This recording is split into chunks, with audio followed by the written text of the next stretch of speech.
మాతృ సంహిత రచన శ్రీ కొండముది రామకృష్ణ అన్నయ్య గారు. వ్యాసం 21. మృత్యుంజయ. ఎవరూ పూర్తిగా మంచివారు కారు, పూర్తిగా చెడ్డవారు కారు. అందరిలోనూ 2 గుణాలు సమ్మిళితమై ఉంటాయని అమ్మ అన్నది. మనుషుల్లోనే కాదు, కాలఘటికల్లోనూ అంతే. ఈ నెల 8వ తేదీ ప్రభాత సమయం. విషాదకరమందామా, సమ్మోదకరమందామా? అమ్మకు అస్వస్థతగా ఉన్నందున త్వరగా ఆరోగ్యం కలగాలని అమ్మ మీద అతి ప్రేమతో అహరహము అమ్మకు పరిచర్య చేసే అన్నపూర్ణ మందు ఎక్కువగా ఇచ్చింది. అందులో గరళం కలిసి ఉంటుందని తెలియక. ఇంకేమున్నది, క్షణాల్లో అమ్మ శరీరం కొయ్యబారింది. చర్మం స్పర్శజ్ఞానం కోల్పోయింది.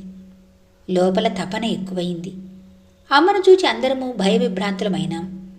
అందరి హృదయాల్లోనూ ముఖాలపైన విషాద మేఘాలు అలముకున్నాయి. అప్పుడు అమ్మన్నది, ఏమీ భయపడవద్దు, అదే తగ్గుతుంది అని. నాన్నగారు కూడా వచ్చి మొదట ఆందోళిత మనస్కులైనా ఇంతకంటే భయంకరమై ప్రమాదకరమై లోగడ జరిగిన అనేక సంఘటనలు వివరించి అమ్మకు శరీరం మీద గల అధికారం గురించి విశదీకరించారు. అవసరమైతే శరీర బాధను మనం చొక్కాను తగిలించినట్లు వంకీకి తగిలించగలదన్నారు. విషానికి భయపడి పరమశివుడైనా తన కంఠం దిగనివ్వలేదు. కానీ అమ్మ త్రాగితే హాలాహలం కూడా అమృతంగా మారలేదా అని ఒక సోదరుడు ధైర్యం చెప్పాడు. కానీ ఏమవుతుందో అన్న భయం అమ్మ మీద ప్రేమ వలన, అమ్మ నీవేమీ చేయలేదు, అమ్మ స్వస్థత పొందుతుంది అన్న ధైర్యం అమ్మ మీద విశ్వాసం వలన. ఒకసారి అమ్మ ప్రసవ సమయంలో ఆమె సహించే బాధను చూచి డాక్టరు, నీవెట్లా మనిషివమ్మా అని ఆశ్చర్యపోయిందట. ఈనాడు కూడా ఒక డాక్టర్ అన్నది, మనుషులైతే ఆ మందు అంత ప్రమాణంలో త్రాగిన తర్వాత జీవించరని. వారి హాస్పిటల్లో ఒకరు ఆ విధంగా చనిపోయారట కూడా. కానీ అమ్మ గరళాన్ని జయించింది, మానవత్వాన్ని అధిగమించింది. ఆ శరీరం అమరమని అజేయమని రుజువైంది. అమ్మలోని దైవత్వం మనకు మరొకసారి సాక్షాత్కరించింది. అయితే దైవమైన అమ్మకు అసలు అస్వస్థత ఏమిటి అని సందేహం కలగవచ్చు. అమ్మ బాల్యంలో ఒక ప్రసంగంలో చిదంబరరావు గారు, అనిర్వచనీయమైన శక్తి గల దానికి నా ఆశీర్వచనం ఎందుకమ్మా అంటే, నిర్వచనాలతో ఉన్నాను కనుక అన్నది అమ్మ. మరి అమ్మ బాధపడుతున్నదని మనను భ్రమింపజేసి మనను బాధించిన ఆ విషమ క్షణాలను నిందిద్దామా? అమ్మలోని దైవత్వాన్ని మనకు మరొకసారి ప్రత్యక్షం చేసిన ఆ శుభ సమయాన్ని అభినందిద్దామా? ఏమైనా ఒకే ఘట్టంలో అమ్మలోని మానవతా మాధవత్వ గంగా యమునల సంగమాన్ని మనకు చూపిన ఆ కాలం చిరస్మరణీయమైనది. డిసెంబర్ 1967. వ్యాసం 22. అడగకుండా పెట్టేదే అమ్మ. శంక మానవ నైజం, విశ్వాసం ప్రసాదించడం దైవం బాధ్యత. ఈ నెల 21వ తేదీ ఉదయం మొట్టమొదటిసారిగా అమ్మ చరణ సన్నిధిలో సోదరుడు రాధాకృష్ణారెడ్డి అనసూయ వ్రతం జరుపుకున్నాడు. ఆ సందర్భంలో మాతృశ్రీ జీవిత మహోదధి నుండి 5 తరంగాలు పఠించబడ్డాయి. అమ్మ చరితము ప్రతి క్షణము ప్రతి సంఘటన మహిమాన్వితమే కదా. అనితర సాధ్యాలైన ఆ లీలలు ఒక్కొక్కప్పుడు ఇవి నిజమా అనిపిస్తాయి. మరి ఎవరికి సందేహం కలిగిందో, ఎవరికి రుజువు అవసరమైందో, ఏ ఒకరి కోసం నిర్దేశింపబడినప్పటికీ జరిగింది మాత్రం సర్వ జగత్తుకు ఉపయోగం కోసమే. మరి కృష్ణుడు అర్జునునికి గీతోపదేశం చేస్తే అది ఆ ఒక్క వ్యక్తికే పరిమితం అందామా? ఆనాడు గుంటూరు నుండి వచ్చిన 2 లేడీ డాక్టర్లు వ్రత సమయంలో అమ్మ అపూర్వ చరిత్ర విన్నారు. అమ్మతో వైద్యశాస్త్రం గురించి అనేక విషయాలు మాట్లాడారు. ఆ రాత్రి ఎట్లాగైనా గుంటూరు చేరాలని చీకటి పడుతుండగా బయలుదేరారు. అమ్మ ప్రసాదం ఇచ్చి పంపింది. వారు వెళ్ళిన తర్వాత 10 నిమిషాలకు అమ్మ నన్ను వారు వెళ్ళారా అని అడిగింది. చూచి పిలిపించమంటారా అని అడిగాను. అమ్మ అవసరం లేదన్నది. ఒక అరగంటకు జ్వరం తగిలిన అన్నపూర్ణను చూడటానికి అమ్మ బయలుదేరింది. వాకిట్లోకి జీపు తెప్పించాను. అమ్మ జీపు ఎక్కి 7వ మైలుకు పోదామన్నది. జీపు రోడ్డు మీదకి వచ్చింది. అక్కడ ఆ 2 డాక్టర్లు ఉన్నారు. మా జీపు చూచి సందేహంగా దారిలో నిల్చున్నారు. జీపు ఆగింది. వారిద్దరూ మా జీపులోని అమ్మను చూడక ఏమడగాలో అర్థం కాక అట్లాగే నిల్చున్నారు. నేను అమ్మ వచ్చింది అన్నాను. వారిద్దరి ముఖాలు అనంత కాంతితో వెలిగాయి. అంత చీకటి ఒక్కసారి విచ్చిపోయింది. అసలేం జరిగిందంటే, వారు అమ్మ వద్ద నుండి బయలుదేరేటప్పుడు ఒక సోదరి దగ్గర పర్సిచ్చి మర్చిపోయి వచ్చారు. రోడ్డు మీదకి వచ్చేటప్పటికి చీకటి పడ్డది. వెనక్కు వెళ్ళి వచ్చేందుకు వ్యవధి లేదు, ఓపిక లేదు. కానీ ఆ రాత్రే వారు గుంటూరు చేరాలి. ఏమి చేయాల్సింది అర్థం కాక విషాదావస్థలో పడి కర్తవ్యం తెలియక నిల్చున్నారు. అంతక్రితమే అందులో ఒక సోదరి రెండవ సోదరిని అమ్మ ఎప్పుడూ జిల్లెలమూడి దాటి రాదా అని అడిగిందట. మరి ఎప్పుడూ సాధారణంగా అమ్మ బయటకు రాదు. కానీ ఆనాడు అమ్మ వచ్చింది. వారికి అవసరమైన డబ్బు ఇప్పించింది. చీకట్లో ఒంటరిగా భయపడే వారిని తన జీపులో బాపట్ల చేర్చింది. తమాషా, డబ్బు ఎట్లాగా అనుకుంటుంటే డ్రైవర్ తన దగ్గర ఉన్నదని ఇచ్చాడు. వారి ఆశ్చర్యానికి ఆనందానికి అవధుల్లేవు. దుఃఖమో నవ్వో తెలీదు, వారి కంఠాల్లో తొణుకుతున్నది. ఆనందంతో ఇద్దరూ మైమర్చారు. జీపు డ్రైవరును ఇంకా ఇంకా మెల్లగా పోనివ్వమన్నారు. త్వరగా వెళ్తే వారిని అమ్మ దించేస్తుందన్న భయంతో.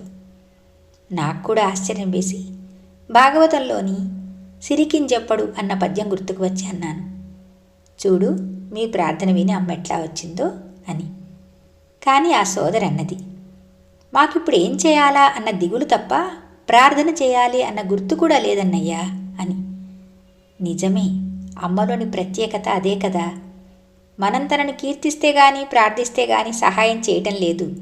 ఎక్కడ ఎవరికి ఏ అవసరం కలిగినా గుర్తించి తనే ఆదుకుంటుంది. కనుకనే సర్వ జగత్తుకు అమ్మ అయింది.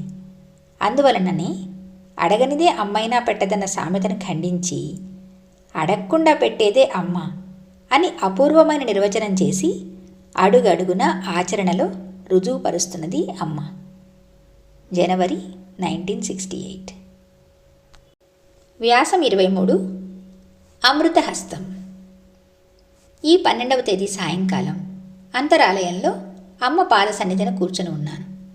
నాన్నగారు వచ్చారు. అమ్మకు చెయ్యందించి నాడి చూడమన్నారు. అమ్మ కరగ్రహణం చేసింది. అది ఒక రమణీయమైన దృశ్యం. నేను ఆ దృశ్యం అవలోకిస్తూ ఆనందిస్తున్నాను. నాన్నగారు నన్ను ఉద్దేశించి, ఎంత హాయిగా ఉన్నదిరా, ఎందుకో నరాలు గుంజుతున్నాయి, ఇప్పుడు కాపు కాచినట్లున్నది అన్నారు. అవును, ఆశ్చర్యమేమున్నది, మరి కాచే చెయ్యి కదా అన్నాను. అమ్మ నా వంక చూసింది. ఆ దృష్టిలో దరహాసం ఉన్నది. ఆ దరహాసంలో అంగీకారం ఉన్నది.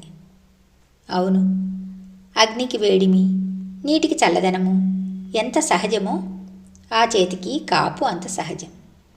ఆ చెయ్యి ఆపదలలో ఉన్నవారిని ఎంతమందిని కాచిందో, అవసరాలలో ఉన్నవారిని ఎంతమందిని ఆదుకున్నదో, పాతాళంలో పడిపోయే ఎంతమందిని పైకి చేదుకున్నదో, పాపులను ఎంతమందిని పునీతులు చేసిందో.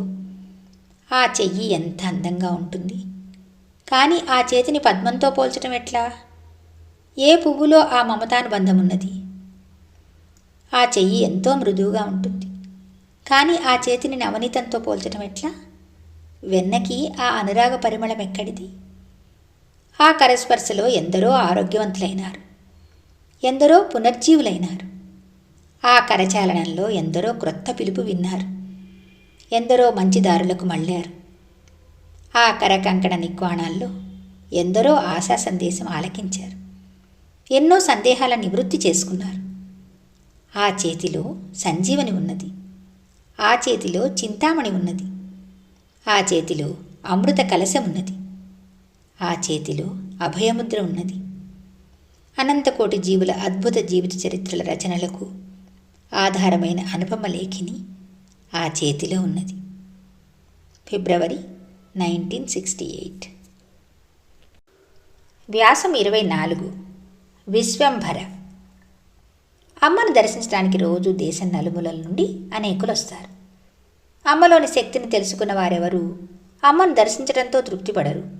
అమ్మ పాదాలను పూజించుకోవాలనుకుంటారు. పూజింపబడే ఆ పాద రాజీవల రామణీయకము, మార్దవము గమనించిన వారు ఆ పాదాలను స్పర్శించాలనుకుంటారు. ఆ స్పర్శలో దివ్యత్వం అనుభూతమైన వారికి సర్వజగత్ సృష్టి స్థితిలయాలకు ఆ పాద సరోరుహాలే ఆధారమన్న విశ్వాసం కలిగి తమ భారం యావత్తు ఆ పాదాలకే వదిలివేద్దామన్న భావం కలుగుతుంది. ఇక సంవత్సరాల తరబడి పెంచిన వందల కొలది పౌనుల బరువు కలిగిన తమ దేహ భారమంతా ఆ పాదాలపై వేస్తారు. గట్టిగా పట్టుకుంటే గాని కరుణ కలగదన్న భావంతో తమ బలం కొద్దీ తాము ఆరాధిస్తున్నది శిలా విగ్రహాన్ని కాదన్న విషయం విస్మరించి ఆ పాదాలను అదుముతారు. ఆ పాదమార్దవానికి ఉపమానమేమున్నది? తమలపాకులతో పూజ చేసి పూజానంతరం చూస్తే ఆ పాదాలపై తమలపాకుల ముద్రలు, గులాబీలతో పూజిస్తే ఆ దళాల గుర్తులు మనకు కనపడతాయి. మరి కఠినమైన మన చేతుల ఒత్తిడికి లేత చిగురుటాకుల కన్నా సున్నితమైన ఆ పాదాలు కందటమే కాదు, రక్తం చిమ్ముతాయి. ఆ పాదాలపై కొబ్బరికాయలు కొట్టిన సంఘటనలున్నాయి. కాగే పాలు ఆ పాదాలపై అభిషేకించిన వారున్నారు. అయితే ఆమె సహనమూర్తి కావచ్చు, ఎంతటి కష్టమైనా సహించవచ్చు. ఇష్టమైనది కష్టం కాదని అమ్మే చెప్పింది కదా. బిడ్డ ఏ పని చేస్తే తల్లికి ఇష్టం కాదు? తెలిసి చేసినా తెలియక చేసినా, మంచి చేసినా చెడ్డ చేసినా, ఏమి చేసినా తల్లికి తప్పే కనిపించదు. పైగా మనం ఎట్లా అనుకున్నా మన పనుల వేటికి బాధ్యత మనదని అమ్మ అనుకోవటం లేదు కనుక మనను దేని నుండి అమ్మ వారించకపోవచ్చు.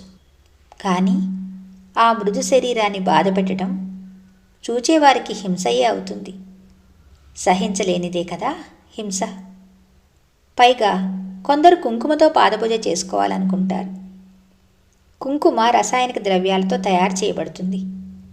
అది తగిలితే బంగారు కాంతులినే పాదాలు వెంటనే నల్లబడతాయి. కొందరు పూజలకు పూలు లేక దొరికిన ఆకులతో పూజిస్తారు. అది దురదగొండ ఆకైనా సరే. ఒకసారి ఒక సోదరి అటువంటి ఆకుతో పూజ చేసుకోబోతుంటే ఆమెను వారించి అమ్మతో, నూగు అమ్మా అంటే మీకన్నానా అని ప్రశ్నించి ఆమెను పూజ చేసుకోమన్నారు. అమ్మ ఏదైనా భరించగలదు కనుక అమ్మ సమ్మతించవచ్చు. కానీ అట్లా చేయటం ఎంతవరకు సముచితం అన్నది మనం ఆలోచించుకోవాలి. అమ్మ సుందర కంఠసీమను పూలదండలతో అలంకరించటం భక్తికి చిహ్నమే. సర్వజగత్తును భరిస్తున్న అమ్మకు ఈ హారం భారమా అన్న విశ్వాసము ప్రశంసనీయమే. కానీ ఆ దండలతో దివ్య రోచిస్సుల వెదజల్లే అమ్మ సుందర వదనమండలం కనిపించకుండా కప్పివేస్తే దానివల్ల ప్రయోజనమేమిటి? అమ్మ అమృతహస్తంతో నొసట బొట్టు పెట్టించుకొనడము, ప్రసాదం అందుకోవడము, తీర్థం గ్రహించడము సర్వులకు శుభంకరమైన విషయాలే. కానీ అందుకోసం అమ్మను మనంగా అర్థించడం సముచితం కాదు. మనకు ఏమి ప్రసాదించాలో అమ్మకు తెలియకపోదు. తీర్థం తీసుకునేటప్పుడు అనేకులు ఆ తీర్థంతో అమ్మను అభిషేకిస్తారు. ఇవన్నీ చూస్తుంటే అమ్మ దర్శనానికి, తీర్థప్రసాదాలు గ్రహించటానికి ప్రత్యేకమైన శ్రద్ధ వహించడం అవసరం అనిపిస్తుంది. ఇక అమ్మ దర్శనమై అర్చనా వేళలలో అమ్మకు బాధ కలిగించడం కాక తోటి సోదరులకు ఇబ్బంది కలిగించే విషయాలు కొన్ని ఉన్నాయి. ఒక్కొక్కరు సకల శాస్త్ర లాంఛనాలతో సహస్రనామార్చన చేసుకోవాలంటారు. ఒక్కొక్కరు కట్టల కట్టలు తమలపాకులు తీసుకువచ్చి ఒక్కొక్క ఆకే పేరుస్తారు. వారి వెనుక వందలు వేల కొలది సోదరులు ఉన్నారని, వారందరూ కూడా తమకులాగానే అమ్మ పాదాలకు కనీసం నమస్కారమైనా చేసుకోవాలని వారికి గమనం ఉండదు. వారి స్వార్థమే వారిది. ప్రస్తుతం ఈ ప్రస్తావన ఎందుకంటే ఏప్రిల్ 9నే కదా అమ్మ జన్మదిన మహోత్సవం. ఆనాడు వేల కొలది జనం అమ్మ దర్శనం పొందాలని వస్తారు. ఆ దర్శన సమయంలో అమ్మకు గాని తోటి సోదరులకు గాని అసౌకర్యం కలిగించకుండా ఎవరికి వారు ఆలోచించుకొని ప్రవర్తించడం అవసరం. అక్కడ అందరూ సోదరులే, అందరూ సమానులే. ఒకరు విధించటము, మరొకరు వినటము అనే అవసరం కలగకుండా చూడాలని సోదరులందరికీ విజ్ఞప్తి చేస్తున్నాం. మార్చ్ 1968. జై హో మాతా.